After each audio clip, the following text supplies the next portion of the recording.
कश्मीर में Indus highway नाइच coat के मुकाम पर डाकुओं की फायरिंग से 2 अफराद जख्मी हो गए। जख्मियों को तशवीशनाक हालत में अस्पताल मुंतकिल कर दिया गया। 3 मुगवी ड्राइवर्स में से एक पुलिस ने बाजियाब करा लिया। मजीद तफसीलात हासिल करते हैं हमारे नुमाइंदे अली हसन से। जी अपडेट कीजिए। जी, ये कश्मीर के मकाम पर नाइच कोट है, वहाँ पर मुसाफिर गाड़ियों से डाकू लूट मार कर रहे थे कि पुलिस मौके पर पहुंच के पुलिस और रेंजर्स ने डाकुओं के साथ फायरिंग के दौरान 2 ट्रक ड्राइवर जख्मी हुए, जिनको नाजुक हालत में रहीम यार मुंतकिल किया गया, जबकि 3 ड्राइवरों को डाकू अगवा करके ले गए। पुलिस और रेंजर्स ने मौके पर पहुंचकर एक ड्राइवर को बाजियाब करे, जबकि 2 अफराद को अगवा कर ले गए। ठीक है, कश्मीर में इंडस हाईवे नाइच कोट के मुकाम पर डाकुओं की फायरिंग से 2 अफराद जख्मी हो गए। अपडेट करने के लिए शुक्रिया। इस्लामाबाद के एक घर में फायरिंग, खातून जाँ बहक मुलजिम की तलाश जारी है। पुलिस के मुताबिक थाना शहजाद टाउन के इलाके में घर के अंदर मुलजिम ने खातून पर फायरिंग की। मुलजिम मकतूला के बेटे के दोस्त बताया जाता है। पुलिस ने लाश पोस्टमार्टम के लिए अस्पताल मुंतकिल कर दी। फायरिंग के बाद फरार हो गया, जिसकी गिरफ्तारी के लिए पुलिस टीमें छापे मार रही हैं। फायरिंग की वजूहात से मुताल्लिक तफ्तीश जारी है। और अभी आपको बताएं कि बेगमकोट चौकी के पुलिस एहलकारों का होटल मुलाजिम पर तशद्दुद, इसकी फुटेज सामने आ गई है। मजीद तफसीलात जानते हैं हमारे नुमाइंदे यार मोहम्मद से। जी अपडेट कीजिए। देखें जी, आईजी पंजाब ने थानों के हालात तो बदल दिए हैं, मगर अपने अहलकारों का जो रवैया है और उनकी आदत हैं वो आईजी पंजाब नहीं बदल सकी। ये लाहौर का नवाही इलाका है शादरा, जिसकी चौकी बेगमकोट है, जहां पे पुलिस एहलकारों को फ्री रोटी ना देना जो होटल मुलाजिम है उसका जुर्म बन गया है। और सीसीटीवी फुटेज भी मंजरे आम पर आई है, जिसमें पुलिस मुलाजिम को जो तशद्दुद करते भी देखा जा सकता है होटल मुलाजिम के ऊपर।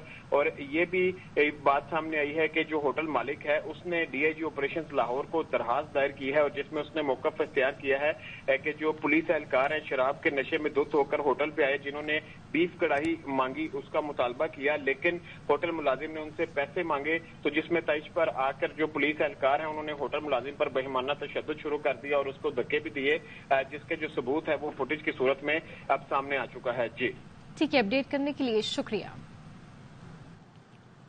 दादू की तहसील मेहड़ के कच्चे में शादी के झगड़े पर बाप ने बेटी को कत्ल कर दिया। बाप में गोली मारकर खुद को भी जख्मी कर दिया। कच्चे के इलाके भंडमाड़ी थाना की हुदूद में फायरिंग से बेटी हलाक और बाप जख्मी हो गया।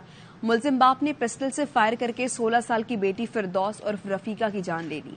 मकतूला के भाई वसीम ने बताया, बेटी फिरदौस की वालिद अपनी मर्जी से शादी कराना चाहते थे। लड़की के इनकार पर यह वाकया पेश आया। कराची एयरपोर्ट पर इंटरनेशनल मेल ऑफिस में कस्टम्स हुक्काम की कार्रवाई। थाईलैंड से आने वाले पार्सल से 20 लाख रुपए से जायद मालियत की मंशियात बरामद कर ली गई। मजीद तफसीलात जानते हैं हमारे नुमाइंदे अंजुम वहाब से। जी अपडेट कीजिए। ये बिल्कुल इंटरनेशनल मेल ऑफिस में ये मशकूक पार्सल देखा गया था। कस्टम हुकाम ने जब इसको चेक किया तो इसमें से मंशियात मरी जो है ना बरामद हुई, जिसकी जो तकरीबन 440 ग्राम थी और इसकी मालियत 20 लाख रुपए बताई जा रही है। पार्सल थाईलैंड से दैन हेटड नामी शख्स ने डिफेंस की रिहायशी अकबर मलिक के नाम पर बुक कराया था। FIR दर्ज कर ली गई है और कस्टम हुकाम ने इस सिलसिले में तहकीकात का आगाज कर दिया है। जी ठीक है, अपडेट करने के लिए शुक्रिया। गजा पर इजराइल के वहशियाना हमले जारी। खान यूनिस में एक घर पर हमले में बच्चों और खवातीन समेत 22 फलस्तीनी शहीद हो गए। शिमाली गजा में मोबाइल सिग्नल्स की तलाश में जमा होने वाले लोगों के मजमे पर सेहूनी फौज ने बम बरसा दिए। 10 अफराद मौके पर ही जान से चले गए। काबिज फौज अस्पताल में पनाह लेने वाले बेघर फलस्तीनियों को भी निशाना बनाने लगी। खान यूनिस के अलमल अस्पताल में एक शख्स को स्नाइपर ने गोली मार दी। गजा में 3 माह के दौरान मजमूई शहादतें 22,722 हो गईं। 58,000 से जायद जख्मी हैं। 65,000 टन बारूद बरसाया। 130 सरकारी इमारतों, 93 स्कूल्स और यूनिवर्सिटीज को मलिया मेट कर दिया गया। 122 मसाजिद शहीद और 3 गिरजाघर तबाह हुए। 30 अस्पतालों को मुकम्मल तौर पर गैर फाल कर दिया गया। डॉक्टर समेत तिबी अमले के 326 अरकान और 106 सहाफी भी फराइज की अदायगी के दौरान जान से गए। हुकाम के मुताबिक 7,000 से जायद फलस्तीनी लापता हैं, जिनमें 70% बच्चे और खवातीन हैं। गजा का मजमूई सिक्योरिटी कंट्रोल इसराइल अपने पास रखेगा। इसराइल के वज़ीर दिफा ने गजा में मुस्तकबिल की हुक्मरानी से मुताल्लिक तजावीज पेश कर दी। غزہ میں فلسطینیوں کی حکمرانی محدود کر دی جائے گی. غزہ کا نظم و نسق اس جنگ کے بعد حماس کے ہاتھ میں نہیں بلکہ تمام تر معاملات کی نگرانی اسرائیلی انتظامیہ خود کرے گی. حماس کا کہنا ہے حماس فلسطینی عوام اور قوم کا لازمی حصہ ہے. اسرائیل غزہ کی مٹی میں ڈوب رہا ہے. امریکی انتظامیہ غزہ کے خلاف جارحیت میں شراکت دار ہے. فرانسیسی وزیر خارجہ کا کہنا ہے کہ غزہ فلسطینی سرزمین ہے. اس کے مستقبل کا فیصلہ اسرائیل نے نہیں کرنا. ہمیں بین الاقوامی قانون کا احترام کرنے کی ضرورت ہے. اسرائیلی جارحیت کے سبب غزہ ناقابل رہائش ہو چکا ہے. اقوام متحدہ کا کہنا ہے 7 اکتوبر سے جاری خوفناک حملوں کے 3 ماہ بعد غزہ موت اور مایوسی کی جنگ بن گیا. اقوام متحدہ کے انسانی ہمدردی کے امور کے سربراہ نے کہا غزہ کے لوگوں کو روزانہ خطرات کا سامنا ہے. 20 لاکھ سے زائد لوگوں کی مدد کا ناممکن مشن درپیش ہے.